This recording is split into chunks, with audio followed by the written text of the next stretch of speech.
dog food dahil yung mga nahuhuli po nating mga aso kailangan kumain at uminom. Kaya nandito po tayo sa bilihan ng dog food. Yung dog food.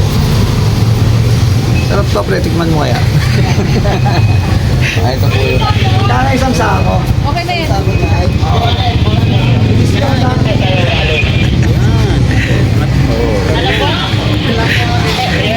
Nakakain ko lang sa mga nakuhuli kong aso eh. Tunay. Ganyan. Sarado eh. Puso. Tagal na yun. Gano'n ba yun talaga yung naka-fry? Ha? Tapos, naka-discount. Wala ng tao.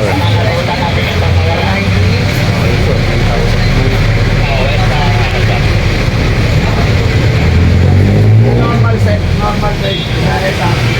Pag ako bibili mo ng discount. Magkano ba sa kilo? Magkano din sa kilo? Dito sa kilo. Parang 5 piso lang yata binawas. Ang laki ang nakakaya sa'yo.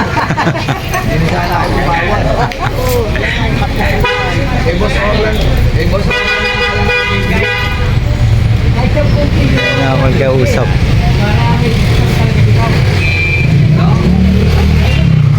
Ayaw, pagkakain ko to yung mga asong gala. Yung mga nahuhuli. Yung mga nahuhuli kasi. Pagkain lang. Wala namang alaga stock na aso eh. Okay lang, tawag dito. Wala nang discount, dagdagan mo na lang.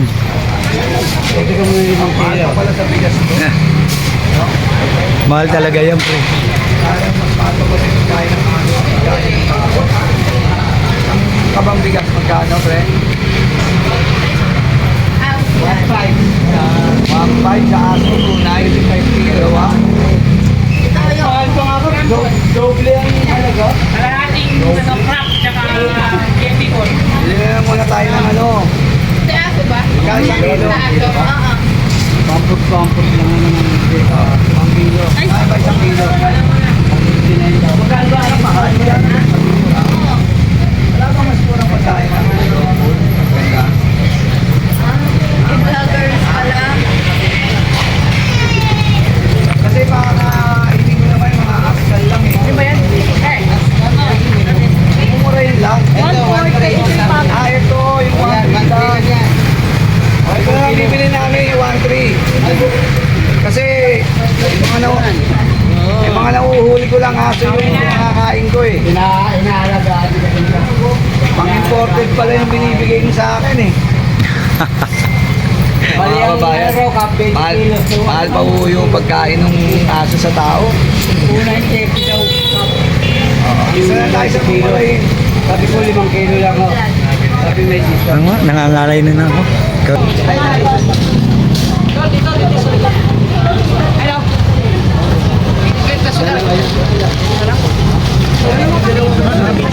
Video na. Yan, tama yan.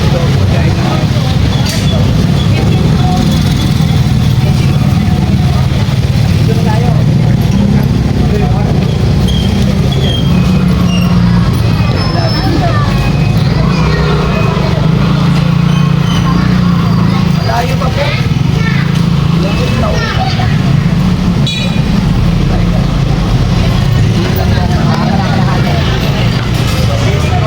Balikan tayo.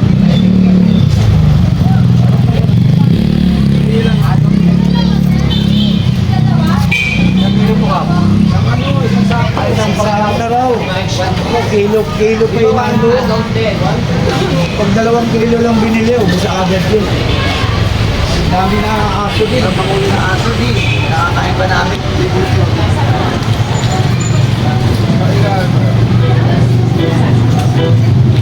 Mahal pala yung isa, pre.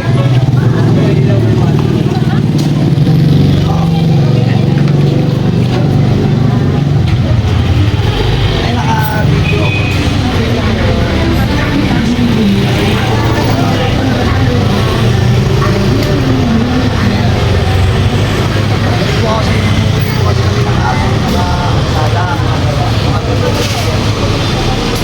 Kasi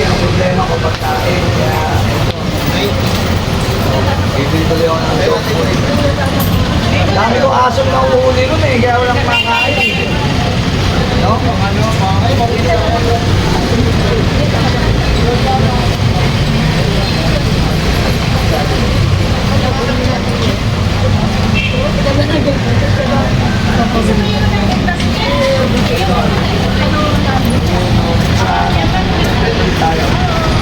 Ito mga barangay, bumili na naman po tayo ng isang sako. Para po yung mga aso pong nahuhuli natin, eh, hindi po magutom. Baka mamaya po magutom, eh, kagating kami. Kaya mga kabarangay, yan po, may nabili na naman tayo isang sako para po sa mga aso. Kaya yung mga pakiusap ko po sa inyo, yung mga aso nyo po, itali nyo na po. Ang dami po kasing nagre-reklamo. Tapos yung center po natin, punong-puno. Kaya ang dami pong nakakagat. Napakahirap po makagat ng aso, ng pusa, makakalmot kayo. Ang sakit po may injection, 7 injection. Kaya mga kabarangay, maging responsible po tayo responsable sa pag-aalaga ng aso dahil talagang dapat po inalagaan natin sila na maayos nang hindi po tayo makaperwisyo sa ating kapwa. Kaya kung nahihirapan man po kayo alagaan yung aso nyo, pwede nyo po i-surrender sa barangay at i-surrender naman po natin sa City Hall. Ayan po, tulad yan, nakita nyo naman, bibili pa tayo ng dog food para mapakain po natin yung mga asong nahuhuli natin, nakagala. Pag second offense po, susunod po kayo nabibili ng dog food pag pangalawang huli kasi second offense na po yun. Yung unang offense po, binibalik ko kasi. Kaya mga barangay, sana matuto tayo.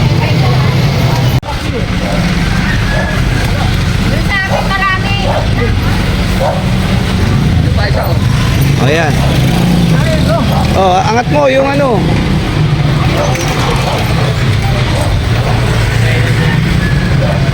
Ingatan nyo mabuti, waway aso.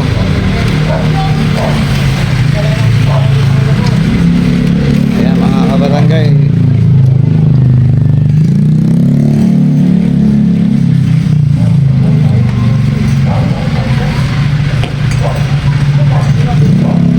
Hello mga kabarangay, ito po yung mga nahuli nating aso. Tingnan nyo yung mukha niya. Ayan.